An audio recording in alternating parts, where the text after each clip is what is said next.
SMC படி trade பண்ற மாதிரி ஒரு டவுட் ஒன்று இருக்கும். எப்படின்னா நாம இந்த லோ இந்த ஹை இது ரெண்டு மினிட்டுக்காக மார்க் பண்றோம்.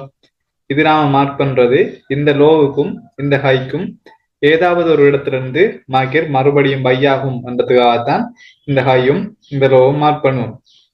இப்ப நாம விளக்கம் என்ன செய்வோம்? ஒரு ஹையும் ஒரு லோவும் மார்க் பண்ணிட்டு இதுக்குள்ள ஓட பிளாக் எல்லாம் மார்க் பண்ணுவோம். அப்படித்தானே? ஓட பிளாக் மார்க் பண்ணிட்டு அந்த ஓட பிளாக் மார்க்கெட் வரும்போது கன்ஃபர்மேஷன் பார்த்து எடுப்போம். இப்ப இதுல இருக்கிற விஷயம் என்னன்னா, இந்த மாதிரி ஓட பிளாக் கொண்டு நம்ம கன்ஃபர்மேஷனுக்காக வெயிட் பண்ணி கொண்டிருக்கும் போது சில நேரம் மார்க்கெட் இந்த ஓட பிளாக் வராம இடையால திரும்பிடும். இடையால திரும்பி இந்த இடத்துல பிஓஎஸ் தெரியும். மறுபடியும் நமக்கு ஒரு புதிய ஹை ஒன்று கிடைக்குது, பிறகு லோ ஒன்று இருக்கு. இந்த ஹைக்கும் இந்த லோவுக்கும் இடையில இருக்கிற இந்த ஓட பிளாக் வந்து மறுபடியும் மார்க்கெட் பை ஆகி இருக்கு. இப்படி இருக்கும்போது நாம ஆல்ரெடி மார்க் பண்ணி வச்ச இந்த ஒரு ஓட பிளாக் கொண்டு இருக்கேனே, இந்த ஓட பிளாக் மார்க்கெட் வராமத்தான் இடையில இருந்து போயிருக்கு. இப்ப இந்த இடத்துல பிஓஎஸ் அந்த பிற்பாடு மார்க்கெட் மறுபடியும் ஒரு இன்க்ரீஸ்மெண்ட் எடுத்து புதிய ஹை ஒன்று தந்திருக்கு.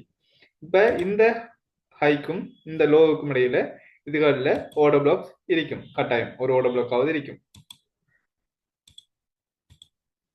இப்ப நமக்கு இருக்கிற டவுட் என்ன அப்படின்னு சொல்லி சொன்னால், ஆல்ரெடி நாம என்ட்ரிக்காக வெயிட் பண்ணி கொண்டு இருந்தானே ஒரு ஓட பிளாக் கொண்டு, அந்த ஓட பிளாக்கு மறுபடியும் மார்க்கெட் வரும்போது இந்த ஓட பிளாக் ஒர்க் ஆகுமா இல்லையா என்றது நமக்கு டவுட்.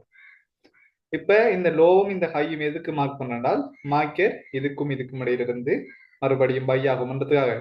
அப்ப ஆல்ரெடி எக்ஸ்பயர் ஆன இந்த ஒரு இடத்துல இருக்கிற இந்த ஓட பிளாக் வேலை செய்யுமா? இதுதான் நம்ம டவுட். ரைட், இது வேலை செய்யுமா? அதுக்கான காரணம் என்ன அப்படின்னு சொல்லி இப்ப பார்ப்போம். நீங்க இந்த மாதிரி ஒரு பழைய ஓட பிளாக் இருந்தால் அதுலயும் நீங்க கன்ஃபர்மேஷன் பார்த்து என்ட்ரி எடுக்கலாம். அதுக்கான காரணம் என்னன்னு சொல்லி சொன்னால், மார்க்கெட் இந்த மாதிரி பிஓஎஸ் கொடுத்து மேல மேல போற மார்க்கெட் ஒரு டைம் என்ன செய்ய முடியும் சொன்னால், கீழுக்கு இறங்கி கீழுக்கு இருக்கிற ஃபேவலி கேப் எல்லா ஓட பிளாக் அதெல்லாமே ஃபில் பண்ணி கொண்டு கீழுக்கு இருக்கிற லிக்விடிட்டி எல்லாம் கலெக்ட் பண்ணி கொண்டு மறுபடியும் பை ஆகும். அப்ப அப்படியே நேரத்தில் மார்க்கெட் என்ன செய்யும் என்றால் இந்த லோவை ஸ்வீப் பண்ணும்.